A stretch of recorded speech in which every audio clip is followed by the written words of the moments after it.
राधे राधे दोस्तों। आज हम बात करेंगे जीवन कुरुक्षेत्र है। बड़ी ही गहराई से अगर हम सोचें तो हम हर दिन एक महाभारत के साथ जी रहे हैं। कभी वो हमारे रिश्तों में, तो कभी वो हमारे काम काज की जगह पर, और कभी समाज के साथ। हर दिन एक नया कुरुक्षेत्र। और इस कुरुक्षेत्र का जो मेन योद्धा है वो है हमारा कर्म। हमारा कर्म वो योद्धा है जो हमें जीवन में हर पल हर परिस्थिति को पूरा करने की प्रेरणा देता है। श्री कृष्ण ने अर्जुन को भी कहा कि अर्जुन, या तो तुम मोह के साथ जुड़ो और या फिर तुम कर्म के साथ जुड़ो। इंसान यदि कर्म के साथ जुड़ता है तो वह अपने जीवन को, भले ही जीवन कष्टों भरा हो, दुखों भरा हो और यातनाओं भरा हो, यदि आप कर्म के मार्ग पर चलने लग जाते हैं तब जीवन कुरुक्षेत्र बन जाता है और आपका कर्म योग में बदल जाता है। कर्मानिधिकारस्ते मा फलेषु कदाचन। श्री कृष्ण महाभारत में कह रहे हैं कि आपको अपने कर्मों को करना ही होगा। और यदि आप अपने कर्म से वंचित हो जाएंगे या किसी कारणवश उस कर्म से अपना मुख मोड़ लेंगे तो आपको पता चलेगा कि आपको वो कर्म फिर किसी अगले जन्म में आपके साथ जुड़ जाएगा। कर्म करने के लिए हमारे अंदर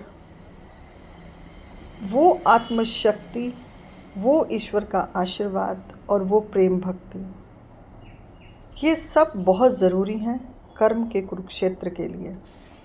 जब हम कर्म के कुरुक्षेत्र में पांव रखते हैं तब हम अपने जीवन को नई दिशाएं देते हैं। कृष्ण ने सीख दी और कहा कि याद रखो, या तो मोह छोड़ो, सही कर्म करो और भरोसा रखो कि फल ईश्वर देंगे। जीवन का कुरुक्षेत्र कठिन ज़रूर है, लेकिन इसमें विजय वही होगा जो कर्मयोगी बनेगा। कर्मों से हम पीछे नहीं हट सकते, बल्कि धैर्य, साहस और ईश्वर की कृपा से हम इस युद्ध को जीतेंगे। हमारे जीवन के अंदर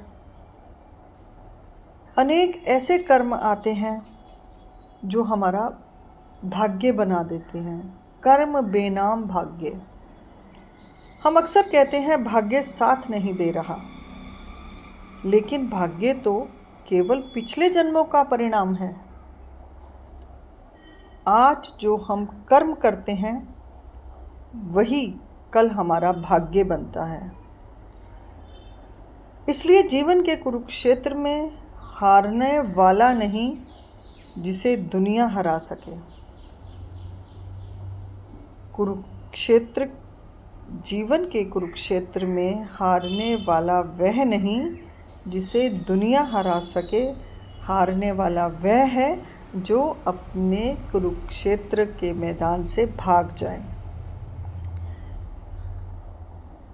हम अपने जीवन के अंदर किस कर्म को चुनकर सतमार्ग पर चलते रहें।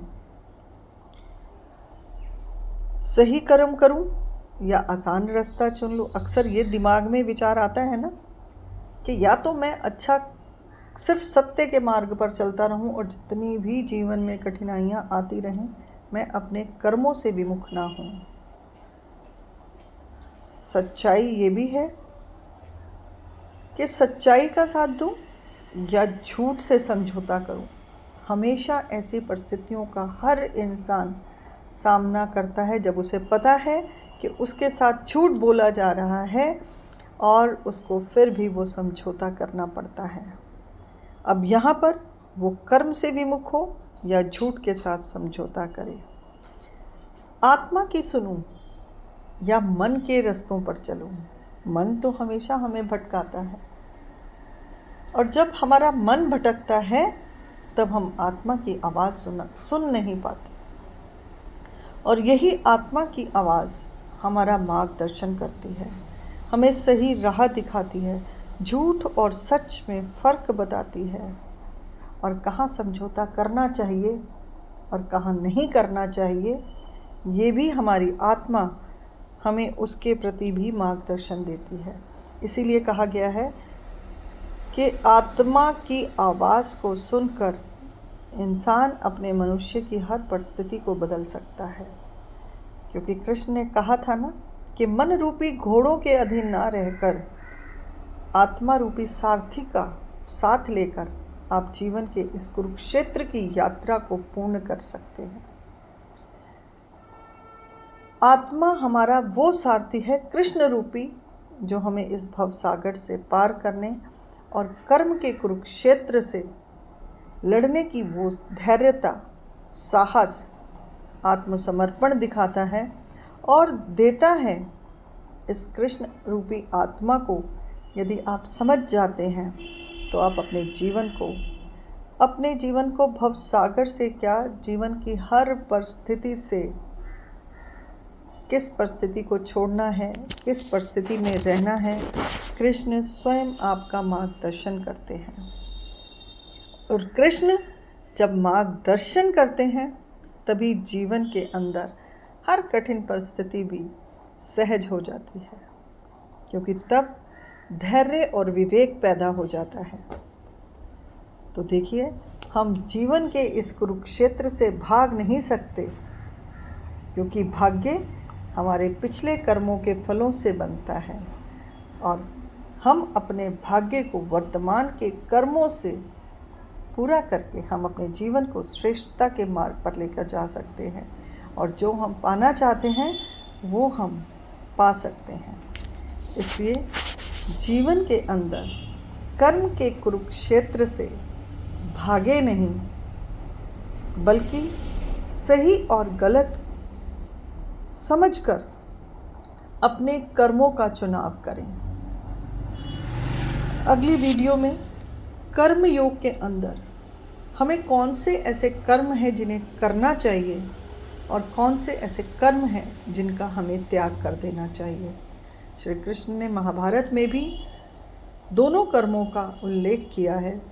मैं अगली वीडियो में आप लोगों को इसी पर चर्चा करेंगे कि कौन से कर्म करने योग्य हैं और कौन से कर्म त्यागने योग्य हैं। अगर आपको ये वीडियो अच्छा लगा हो तो लाइक, शेयर और कमेंट ज़रूर करें, क्योंकि आपका एक कमेंट मेरे अंदर एक नई जिज्ञासा को पैदा करता है और बेहतर से बेहतर विषयों के ऊपर प्योरिटी के साथ आपको मार्गदर्शन देना, ये भी शायद कर्म मेरे भाग्य में ईश्वर के द्वारा ही लिखा गया होगा, जो मैं हर दिन एक नई प्रेरणा के साथ, एक नई विचारधारा के साथ आप लोगों की ये सेवा कर रही हूँ। धन्यवाद। अगली वीडियो में फिर मिलते हैं। जय श्री राधे।